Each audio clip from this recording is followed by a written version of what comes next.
안녕하세요. 책 읽어주는 아내 이태란입니다. 제가 언행편에서 약속드렸듯이 오늘은 조용히 차분하게 분위기 있게 읽어드리겠습니다. 본질, 쉽게 섞이거나 사라지지 않는 것. 알곡과 쭉정이는 겉모양이 비슷해서 평소에는 쉽게 구분하기 어렵지만 추수철에 선선한 가을바람이 들판을 한바탕 휩쓸고 지나가면 알곡과 쭉정이의 명암이 엇갈린다.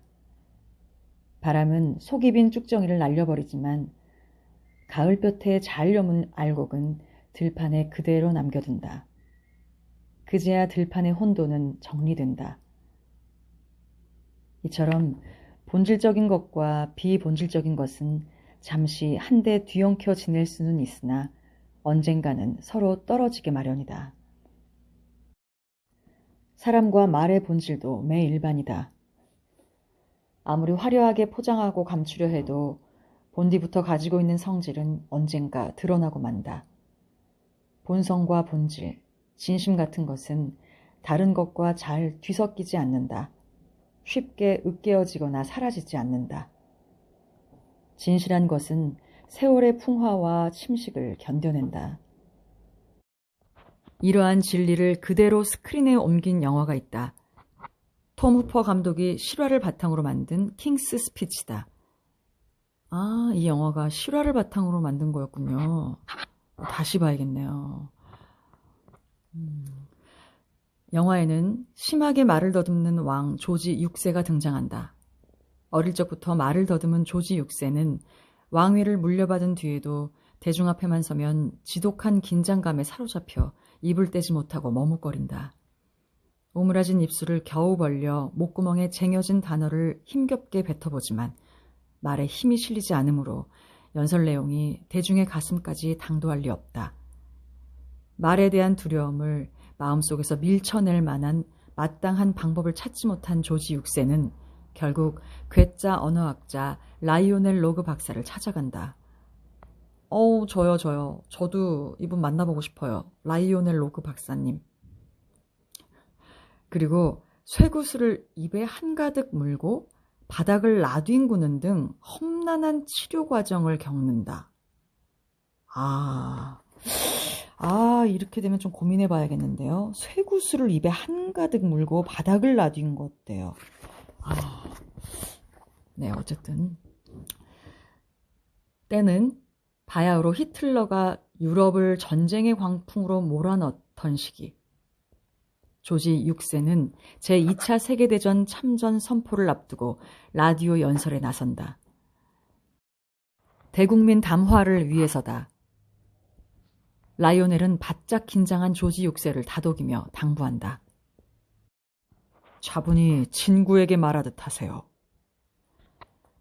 전 국민에게 전하는 연설을, 그것도 전쟁 참전 선언을 친구에게 말하듯 하라니. 하지만 그 당부의 무게와 울림이 범상치 않다. 로그 박사는 다음과 같은 얘기를 하고 싶었던 게 아닐까? 한 명의 친구에게 진실하게 말할 수 있다면 그 마음으로 수천만 대중에게도 진심을 전할 수 있을 겁니다. 로그의 조언 덕분인지 조지 6세는 침착하게 연설을 마무리한다. 다행이네요. 근데 사실 저도 라디오에 출연을 해봤지만 저는 개인적으로 방송도 어렵지만 방송보다도 라디오가 더 힘들더라고요. 왜냐하면 그래도 방송은 말을 굳이 이렇게 잘하지 않아도 표정이나 눈빛으로 이렇게 시청자들과 소통이 되잖아요. 충분히 그 표정만으로도 설명이 되는데 라디오 같은 경우는 표정이 없이 오로지 말로써 표현을 해야 하니까 부담이 더 많이 되더라고요. 물론 진심으로 말을 한다면 라디오든 그렇잖아요. 숨소리로도 다 느껴지니까요. 하지만 저는 라디오는 좀 부담스럽다는 거. 제 경험담입니다. 계속 읽어드릴게요. 화술과 화법이 아닌 참된 마음이 담긴 왕의 목소리는 전파를 타고 영국 전역으로 퍼져 국민의 귀로 흘러들어간다. 조지 6세의 음성은 국민의 마음을 하나로 묶는 강력한 끈이 된다. 이 영화는 언어와 말재간에 대한 우리의 편협한 시각에 대한 통렬한 어퍼컷을 날린다. 우리 사회는 남보다 말을 잘해야 한다는 일종의 강박관념에 중독돼 있다. 매끄러운 발음으로 화려한 입담을 선보이거나 인문학적 내공에 세련된 동작을 곁들이면 말씨가 능수능란한 사람으로 추앙받는다. 듣는 이의 달팽이관과 뇌 쾌락 중추를 자극하는 재간을 말 잘하는 사람의 능력인 양 간주한다. 하지만 그러는 사이 남을 웃겨야 한다는 강박감은 막말을 낳고 무조건 튀어야 한다는 조바심은 망언으로 이어진다. 말의 품격에 대한 고민은 잘게 부스러지고 사방으로 흩날려 앙상한 뼈대만 남았다.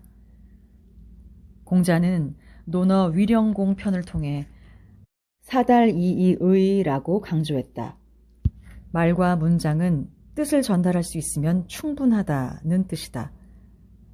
무작정 현란하게 말하는 데만 몰두하다 보면 정작 말 속에 담아야 할 본질적인 내용을 놓칠 수 있다는 얘기다. 영화 킹스 스피치로 돌아가서 이야기를 마무리하려 한다. 영화는 동시대를 살았던 두 인물의 엄품을 극명하게 대비한다. 한 명은 파시즘의 핏빛 광기로 독일을 어둡게 물들인 아돌프 히틀러. 다른 한 명은 앞서 소개한 말더듬이 왕 조지 6세다. 두 사람의 어법은 극과 극이다. 히틀러는 또박또박 한 발음으로 말의 성찬을 쏟아내는 다변과 달변의 소유자다. 반면 조지 6세는 세련되진 않지만 진심을 담아서 말할 줄 아는 인물이다. 수십 년이 지난 지금 누가 더 뛰어난 언사를 구사했다고 평가할 수 있을까? 물어보나 마나다. 인류의 본질적인 가치를 지켜내고 말과 말 사이에 진심을 심어 대중의 마음을 움직인 사람을 우위에 놓아야 할 것이다. 타인을 향해 생각을 표현하고 감정을 전달하는 행위는 만인이 고민하는 숙제다. 그 과정에서 혹자는 상대의 의표를 찔러야 한다는 부담을 떨치지 못하고 혹자는 누군가의 화법과 말투를 무작정 따라하다가 타인에게 상처를 주기도 한다. 우린 그렇게 살아간다. 말의 비법은 없다. 평범한 방법만 존재할 뿐이다. 그저 소중한 사람과 나눈 대화를 차분히 복기하고 자신의 말이 그려낸 궤적을 틈틈이 점검하는 것. 그리고 자신에게 어울리는 화법을 찾고 꾸준히 엄품을 가다듬는 수밖에 없다. 이유는 단 하나다. 말하는 기술만으로는 당신의 진심을 다 담아내지 못하기 때문이다. 참 좋네요. 오늘도 이 본질 편을 통해서 또 하나 배웠습니다. 진심. 저도 사실 말주변이 없어서 늘 고민이거든요.